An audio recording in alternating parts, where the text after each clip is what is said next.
بر صغیر ہند و پاک کے عالم دین اور مصنف سید جلال الدین عمری سن 1935 میں جنوبی ہند تمل ناڈو میں پیدا ہوئے۔ بچپن کا زمانہ اپنے آبائی علاقے کی آب و ہوا میں گزاری اور وہاں سے لطف اندوز ہوتے رہے۔ ابتدائی تعلیم کے لیے بھی اپنے آبائی وطن ہی کا انتخاب کیا اور اسکول میں داخل ہو گئے۔ پھر عربی تعلیم کے لیے جامعہ دارالسلام عمر آباد میں داخلہ لے کر سن 1954 میں فضیلت کی ڈگری حاصل کی۔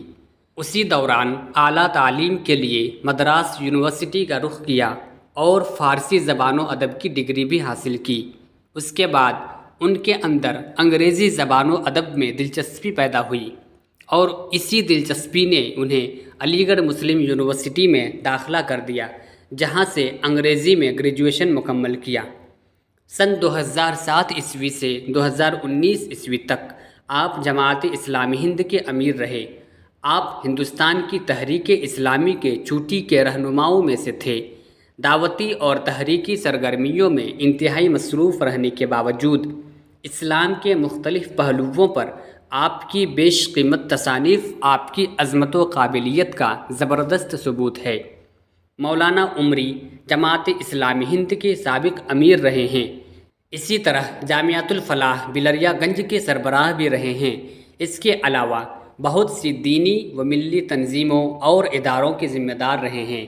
جماعت اسلامی ہند کے شعبۂ تصنیف و تالیف سے وابستہ ہو کر علمی و تصنیفی ذمہ داریاں نبھائیں۔ مولانا کے بہت سے مضامین و مقالات جرائد و رسائل میں چھپتے رہے۔ مولانا موصوف مربی، محقق و مصنف اور بے شمار ملی اداروں سے مختلف حیثیتوں میں منسلک رہے۔ بیرون ملک کے مختلف دینی اداروں اور تنظیموں کی دعوت پر مولانا موصوف سعودی عرب، کویت، متحدہ عرب امارات، ایران، ترکی، برطانیہ، پاکستان اور نیپال کا سفر کر چکے ہیں۔ اس کے علاوہ مختلف تنظیموں میں مختلف عہدوں پر اپنی ذمہ داریاں نبھائی ہیں۔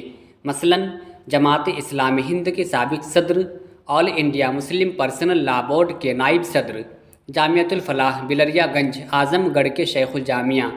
اس کے علاوہ مختلف عہدے آپ کے سپرد رہے ہیں۔ مثلاً مینیجنگ ڈائریکٹر سراج العلوم نسواں کالج علی گڑھ، ممبر مسلم مجلس مشاورت، صدر اشاعت اسلام ٹرسٹ دہلی، صدر دعوت ٹرسٹ، رکن اسلامک پبلیکیشنز وغیرہ۔ مولانا سید جلال الدین عمری جماعت اسلامی ہند کے پرانے کارکنوں میں سے تھے۔ آپ کی ترجیح و دلچسپی ہمیشہ تصنیف و تالیف اور دعوت و تبلیغ میں رہی۔ مولانا کی زندگی تکلفات سے دور، سادگی سے عبارت رہی۔ مولانا جلال الدین عمری صاحب کو پچھلے کئی سالوں سے امراض نے گھیر رکھا تھا۔ آپ کے پاؤں میں زخم اور ورم رہا کرتا تھا۔ کبھی کبھی حالت یہ ہو جاتی تھی کہ چلنا مشکل ہو جاتا تھا۔ دہلی کے ایک پرائیویٹ ہاسپٹل میں 87 سال کی عمر میں 26 اگست سن 2022 کو اس دار فانی سے رخصت ہو گئے۔